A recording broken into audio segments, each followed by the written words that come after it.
"You're making a mistake," Angela Brooks said quietly, her voice steady in the cold silence of the courtroom. But the room had already begun to unravel. The marble walls of District Courtroom 7 reflected the bright white overhead lights, and the faint hum of air conditioning carried through rows of wooden benches packed with reporters, lawyers, and onlookers who had come expecting another routine hearing. Instead, every eye was now fixed on the center of the room, where Officer Daniel Whitaker stood rigid near the witness stand, his jaw tight, his uniform perfectly pressed beneath the fluorescent glow. The tension in the air felt thick enough to touch, like the moment before a summer storm breaks across a Midwestern sky. Just seconds earlier, Whitaker had stepped forward in anger during a heated exchange and raised his hand in a sudden gesture that left the entire courtroom frozen in disbelief.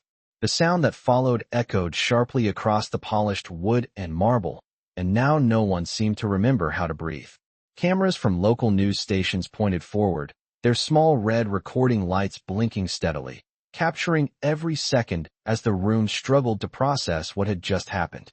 Angela Brooks remained standing at the defense table, one hand resting calmly against the legal folder in front of her, the other slowly brushing the side of her cheek, as if wiping away a passing breeze rather than acknowledging the tension surrounding her. She did not raise her voice. She did not step back. Instead, she lifted her chin slightly and looked across the room with the kind of quiet focus that only made the silence grow heavier. Behind her, 17-year-old Marcus Hill sat stiffly in his chair, his shoulders hunched inside a borrowed gray jacket that looked 2 sizes too large. His eyes moved between Angela and Whitaker, uncertainty written across his face. Marcus had been brought into the courtroom earlier that morning after spending nearly 12 hours in a holding room, accused of resisting arrest during a street stop that had quickly spiraled into something far more complicated than anyone expected. Angela Brooks had agreed to represent him after reviewing the arrest report late the previous night, and since stepping into the courthouse just after 8 a.m., she had moved through the proceedings with calm precision. At 42 years old, Angela carried herself with the composed authority of someone who had spent years standing in rooms where she was expected to remain quiet.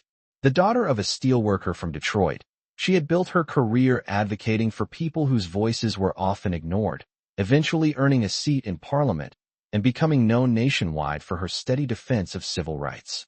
But inside Courtroom 7, titles meant very little in that moment.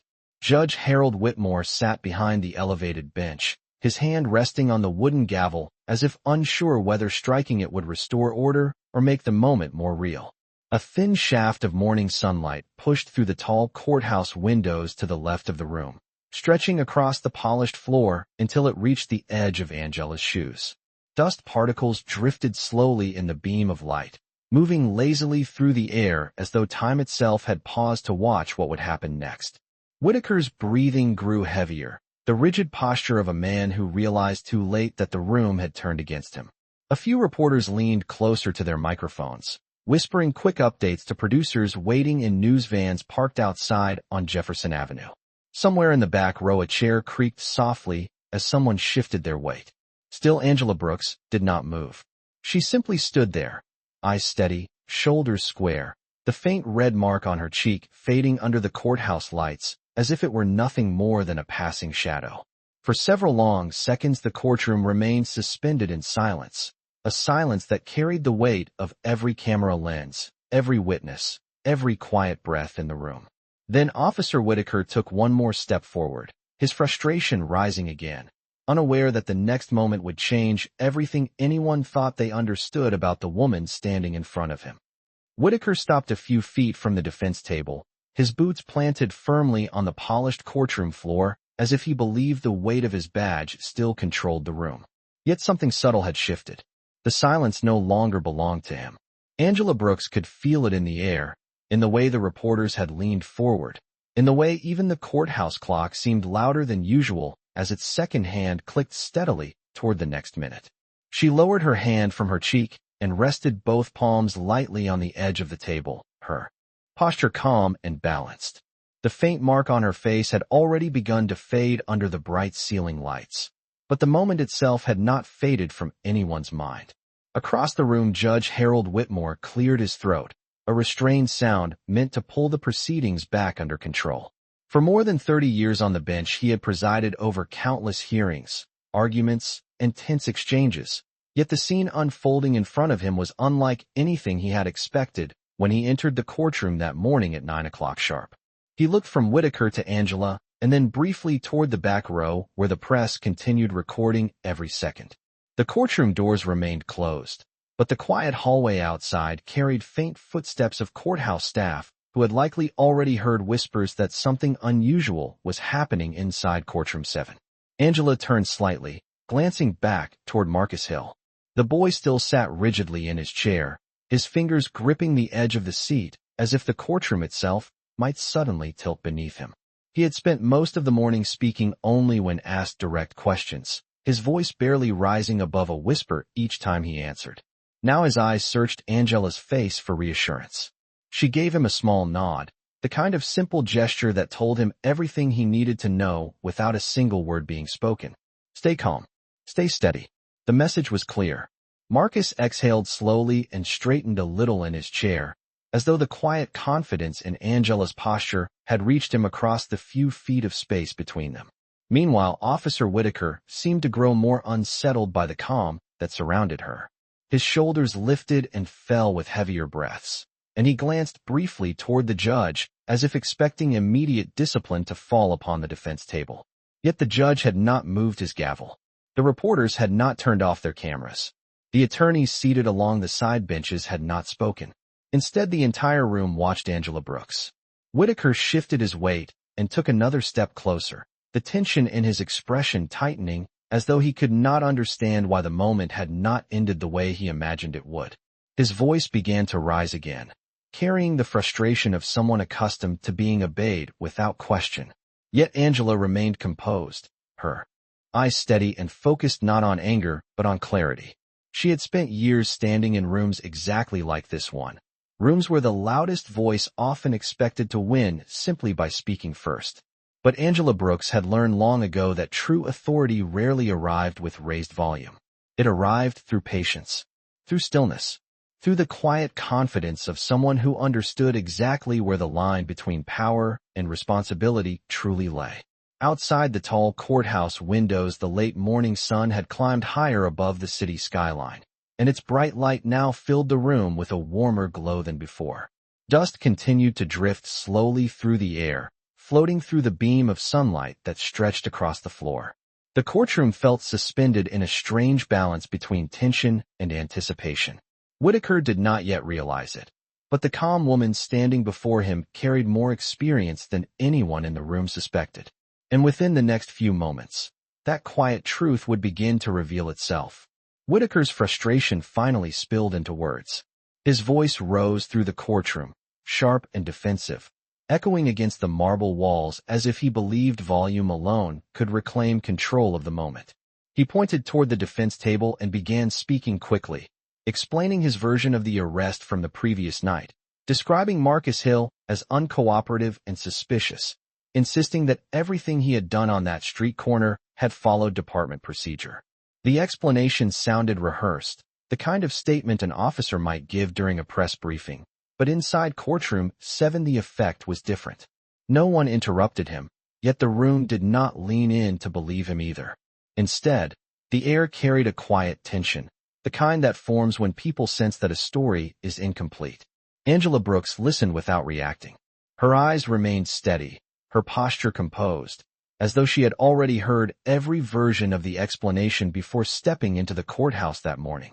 When Whitaker finally paused for breath, Angela reached calmly for the thin legal folder resting on the table. The soft sound of paper sliding across polished wood seemed unusually loud in the stillness of the room. She opened the folder slowly, not with the hurried movement of someone trying to prove a point, but with the patience of someone who understood that the truth did not need to rush. Several sheets of printed documentation rested inside, each page carefully organized, each line highlighted with small notes written in blue ink. Angela lifted one page and glanced briefly toward the judge before speaking. Her voice remained level and measured, the tone of someone explaining facts rather than challenging authority. She began describing the timeline of Marcus Hill's arrest, starting with the first moment the patrol car camera recorded the encounter on Jefferson Avenue, just after 10:30 the previous night. The street itself sat less than half a mile from the courthouse, a busy intersection lined with convenience stores, bus stops, and a row of aging brick buildings that had stood there since the 1950s. According to the official report, Whitaker had approached Marcus after claiming the teenager matched a vague description connected to a minor shoplifting call earlier that evening. Angela calmly explained that Marcus had been walking home from his part-time job at a grocery store 3 blocks away, still wearing the store uniform beneath his jacket. Several quiet murmurs passed through the courtroom benches as listeners absorbed the detail. Angela continued, turning another page in the folder as she spoke. She described how the patrol camera had recorded portions of the stop, but that several minutes of footage were missing from the digital file submitted into evidence. The absence of those minutes did not prove wrongdoing by itself, she explained carefully, yet the gap raised questions that deserved clear answers. Whitaker shifted uncomfortably as she spoke, the tension in his shoulders growing visible.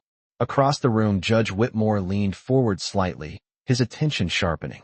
Angela then paused for a brief moment, letting the silence return before adding one final detail. The courthouse technology department had already reviewed the original camera storage system early that morning. According to their preliminary findings, the missing footage had not been lost because of equipment failure. It had been manually removed from the recording sequence sometime after the arrest was processed. The words settled into the courtroom like a stone dropped into still water. Reporters immediately glanced at one another while fingers moved quickly across laptop keyboards. Marcus Hill looked up from his seat with widening eyes. Angela closed the folder gently and placed both hands back on the table. Her expression remained calm, almost patient, as though she had simply finished explaining the first step of a much longer story. Across from her, Whitaker stared in stunned silence, realizing for the first time that the quiet woman he had underestimated might already know far more than he expected. For several seconds after Angela closed the folder, the courtroom remained wrapped in a silence that felt heavier than before, the kind of silence that settles when people begin to understand that the story they believed might not be the real one. Officer Daniel Whitaker stood near the witness stand, his expression shifting from confidence to uncertainty as the words about the missing camera footage echoed through the room. The fluorescent lights above hummed faintly, and the distant sound of traffic from Jefferson Avenue filtered through the tall courthouse windows, reminding everyone that the ordinary city outside continued moving while something far less ordinary unfolded inside Courtroom 7. Angela Brooks did not rush to speak again. She allowed the quiet to stretch just long enough for the meaning of her statement to settle into every corner of the room. Reporters leaned forward over their notebooks, the tapping of laptop keys beginning again as they recorded each development with growing urgency. Marcus Hill watched from his chair, his earlier tension slowly transforming into cautious hope.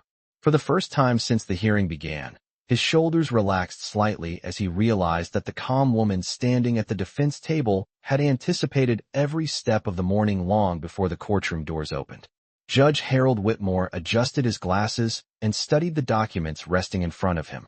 His decades on the bench had taught him how to recognize the difference between speculation and preparation, and the methodical way Angela presented the timeline made one thing clear. This was not an emotional argument. It was a structured explanation built carefully on evidence. Whitaker shifted his stance again, glancing briefly toward the gallery as if searching for support among the uniformed officers seated along the side benches. Yet none of them spoke. The attention of the entire courtroom remained fixed on Angela. She gently turned another page within the folder and spoke again, her voice steady and precise. She explained that the courthouse technology review had not only confirmed the missing footage, but had also identified the exact moment the recording sequence ended and resumed. The timestamp revealed a gap of 4 minutes and 37 seconds. In most situations, such a gap might have been dismissed as a technical glitch, but the department review showed that the camera system had remained active throughout the entire shift. Angela paused briefly, allowing the significance of the detail to register. A 4-minute gap in a digital record did not simply appear on its own. It required deliberate action within the system interface. Several reporters exchanged glances while the quiet murmur of speculation rippled across the back rows of the courtroom. Whitaker's posture stiffened further, and a faint line of worry appeared across his forehead. Angela did not accuse him directly. Instead, she continued explaining the sequence of events with the same composed clarity she had carried since the beginning of the hearing. According to the patrol log, Whitaker had transported Marcus to the precinct only minutes after the stop occurred, and the arrest report had been filed shortly after midnight. Yet the system record showed that the camera file had been accessed at 2:12 in the morning from a workstation inside the evidence review office. That workstation required secure login credentials assigned specifically to the officer who submitted the footage. The room grew even quieter as the implication became impossible to ignore. Angela slowly closed the folder once more and rested her hands on the table. Her expression remained calm, but there was now a quiet certainty behind her words. The evidence, she explained, was not finished speaking yet, and within the next few minutes, the courtroom would see exactly what happened during the 4 minutes that someone tried very carefully to hide. The quiet certainty in Angela Brooks's voice lingered in the courtroom like a slow, rolling echo, and for the first time that morning Officer Daniel Whitaker seemed unsure where to look. The reporters had stopped whispering now. Even the faint tapping of laptop keys faded as attention returned to the center of the room. Judge Harold Whitmore leaned forward slightly, his elbows resting against the polished wood of the bench as he studied the defense table with careful focus. Angela did not rush her next words. She reached once more into the thin folder and removed a small flash drive, holding it between her fingers just long enough for the light from the courthouse windows to catch the metallic edge. The object itself looked simple, the size of a thumb, but the quiet reaction across the courtroom made it clear that everyone understood what it represented. Angela explained calmly that the courthouse technology department had not only reviewed the patrol camera storage system, but had also completed a secondary recovery scan of the digital archive. Most people in the room did not know that modern recording systems often saved temporary fragments of files even after they were removed from the primary timeline. Those fragments remained buried inside the storage system like footprints left in wet cement. With the right forensic tools, they could be recovered. She placed the flash drive gently on the table before continuing. Early that morning, while the courthouse was still nearly empty and the city outside was just beginning to wake, the technology team had successfully reconstructed part of the missing recording. The recovered footage did not contain every second of the 4-minute gap, but it contained enough to clarify what had happened during that time. A quiet ripple of reaction moved through the gallery benches as several reporters exchanged quick glances. Marcus Hill leaned forward slightly in his chair, his eyes fixed on the small device resting on the table as if it were the key to everything that had happened the previous night. Angela looked briefly toward the judge before speaking again, explaining that the recovered file showed Marcus standing on the sidewalk beside Jefferson Avenue beneath a streetlight that cast long shadows across the pavement. The recording revealed that the conversation between Marcus and the officer had begun calmly, with Marcus answering questions about where he had been and where he was going. According to the timestamp, he had been less than 2 blocks from his home. The missing minutes began shortly after that point. Angela paused once more, allowing the image to form clearly in the minds of everyone listening. Then she explained that the recovered fragment resumed just moments later, capturing the moment when the patrol car camera turned back toward the sidewalk. In that brief clip, Marcus was visible again, still standing exactly where he had been earlier. His hands were at his sides, and his posture showed no sign of resistance. The courtroom remained completely silent as the meaning of the details settled across the room. Whitaker shifted his stance again, the rigid confidence that once defined his posture now replaced by something less certain. Angela Brooks closed the folder gently and rested her hands beside the flash drive. Her voice remained calm as she explained that the recovered footage would be played for the court shortly. When it appeared on the screen, everyone in the room would see the same 4 minutes that someone had attempted to remove from the record. And when they saw it, the truth about that night on Jefferson Avenue would finally become impossible to ignore. The flash drive rested on the table like a quiet promise, small and ordinary in appearance, yet powerful enough to shift the weight of the entire room. Angela Brooks stood calmly beside it, her posture balanced and steady as the courtroom absorbed what she had just explained. Outside the tall courthouse windows, the late morning sun had climbed higher, filling the chamber with a brighter light that stretched across the marble floor and reflected softly off the polished wooden benches. Judge Harold Whitmore adjusted his glasses again and glanced toward the clerk seated near the evidence console. His voice carried through the stillness with careful authority as he asked whether the recovered file could be displayed for the court. The clerk nodded and rose from her chair, walking quietly toward the monitor system that stood beside the judge's bench. The faint sound of her footsteps echoed gently across the floor. Reporters leaned forward again as the courtroom display screen flickered to life, the soft hum of the projector blending with the quiet air conditioning that circulated through the chamber. Marcus Hill watched the screen with focused attention, his earlier anxiety replaced by a cautious sense of anticipation. Angela turned slightly toward him and gave another small reassuring nod before directing her attention back toward the judge.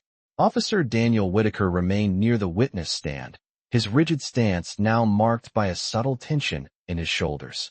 The confidence he carried earlier had faded beneath the growing weight of the moment. As the clerk inserted the flash drive into the evidence console, the screen displayed a simple playback window with a digital timestamp in the corner. The recovered video began with the view of Jefferson Avenue beneath a bright streetlight that cast a pale circle of light onto the sidewalk. The camera angle came from the patrol car dashboard, facing outward toward the curb.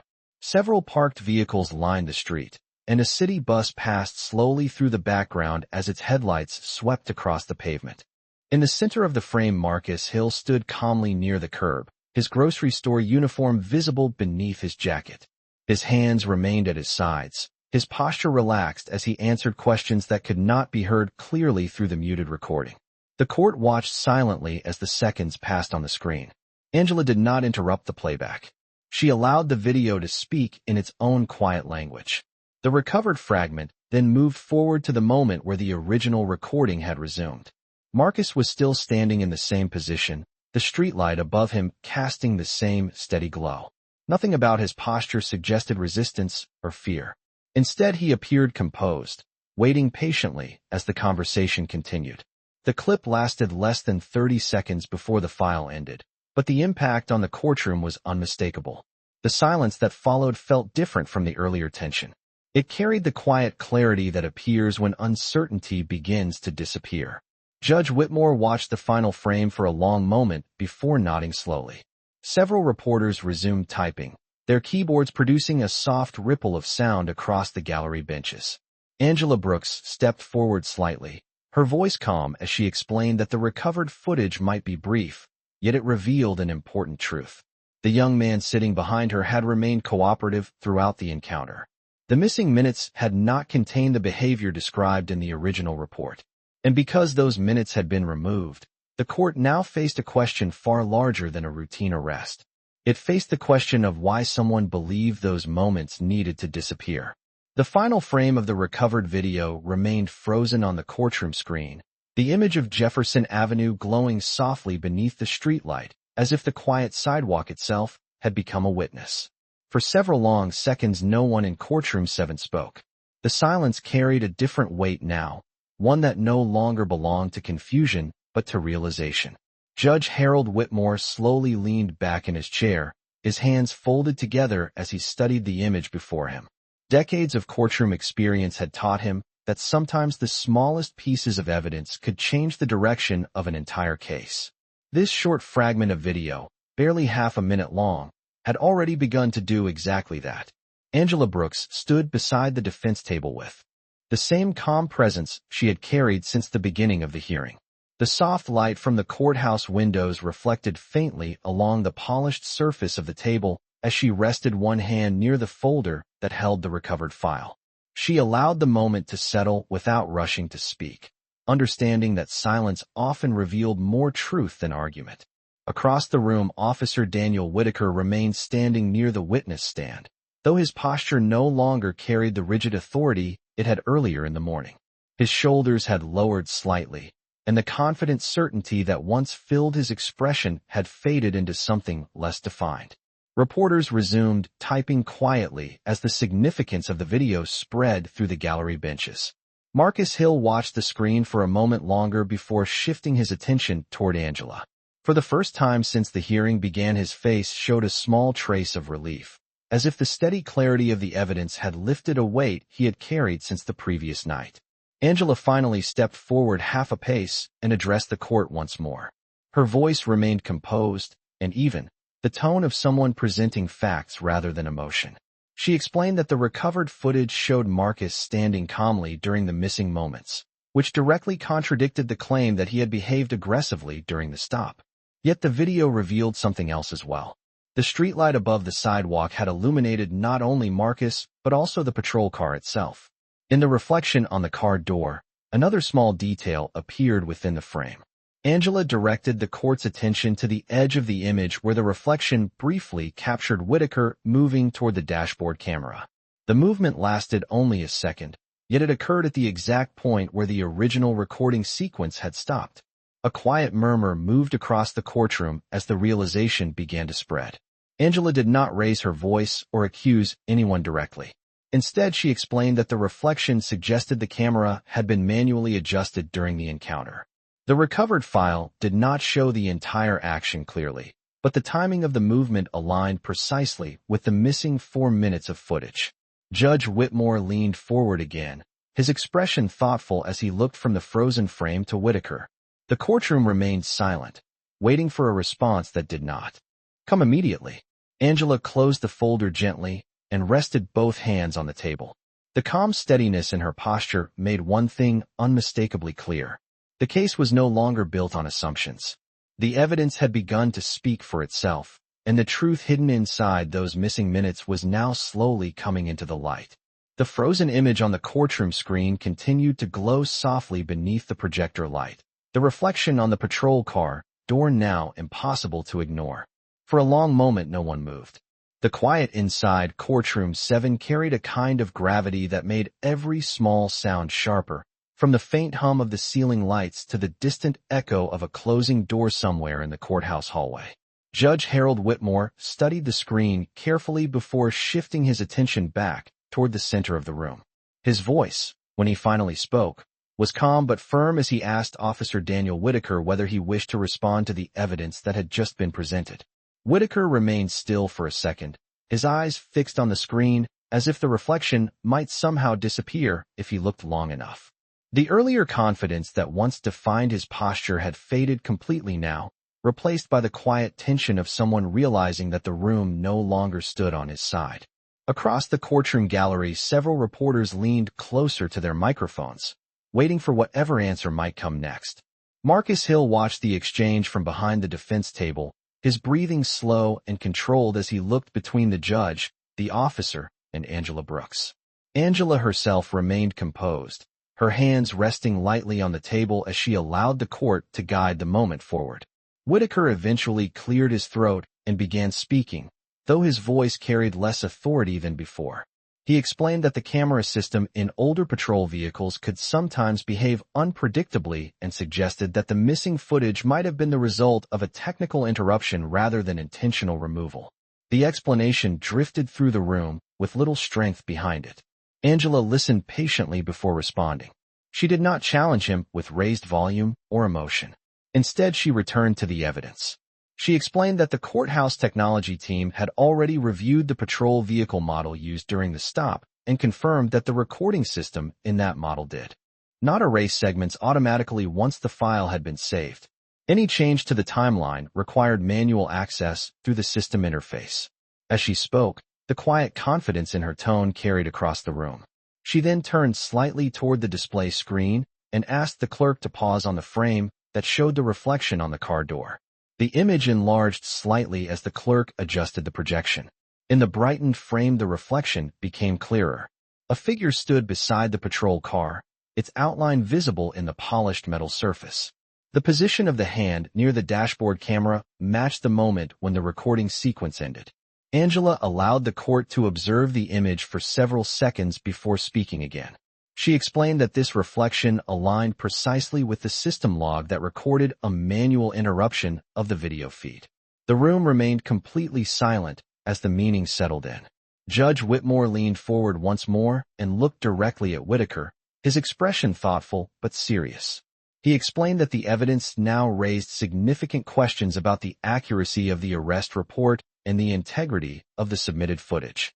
The court would require a full review of the recording system logs and the patrol car hardware to determine exactly how the missing minutes had been removed. As the judge spoke, the reporters resumed typing rapidly, the sound of their keyboards spreading across the gallery benches like a quiet storm of keys. Angela Brooks did not celebrate or react with visible satisfaction. She simply stood calmly beside the defense table while the truth continued to unfold. Behind her, Marcus Hill lowered his gaze briefly, the tension leaving his shoulders as the weight of the accusation that had followed him into the courtroom slowly began to lift. The case that once seemed routine had transformed into something far more serious, and everyone in the room now understood that the next step would determine not only Marcus's future, but the credibility of the officer who had brought him there. The courtroom no longer felt like the same room it had been earlier that morning. The quiet that settled over courtroom 7 carried the calm clarity that comes after a long storm finally breaks. Judge Harold Whitmore sat back in his chair and looked slowly across the room, his eyes moving from the frozen image on the display screen to the officer standing near the witness stand, and finally to the defense table where Angela Brooks remained composed and still. For several seconds he said nothing. The silence itself seemed to hold meaning, allowing every person in the room to fully understand what the evidence had already shown. Outside the tall courthouse windows, the late morning sun now stood high above the buildings of downtown, sending long reflections across the polished marble floor. The city moved normally beyond those walls, but inside the courtroom something important had shifted. Judge Whitmore finally lifted the wooden gavel from the bench and spoke with the steady authority of someone who had spent a lifetime weighing facts. He explained that the recovered footage, combined with the system log and the visual reflection captured on the patrol car door, created serious concerns regarding the integrity of the arrest report and the evidence originally submitted to the court. The judge made it clear that such concerns could not be ignored.